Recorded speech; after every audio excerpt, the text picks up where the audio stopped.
Okay, it's been an hour and some odd minutes. It's been in the freezer.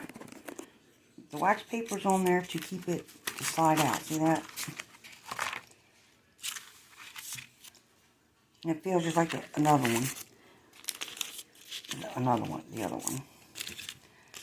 I already have my suet cake ready. I recycled. There we go. I recycled the container. Ow! Don't get your finger when you shut it.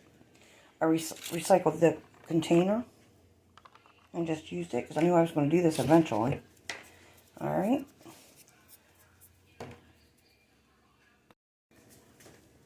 Okay. I picked it up, and as you see, seeds went everywhere, so it's just like the other ones.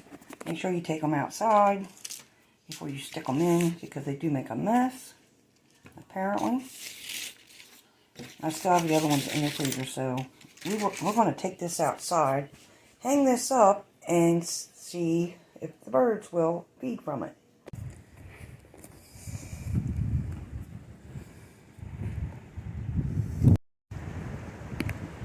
Okay, that one over there is the hot suet one that I bought at the store at Walmart. If you can see it, I'm pointing there. And this one here, I can't see nothing. But this one up here is the one that I just made from the recipe.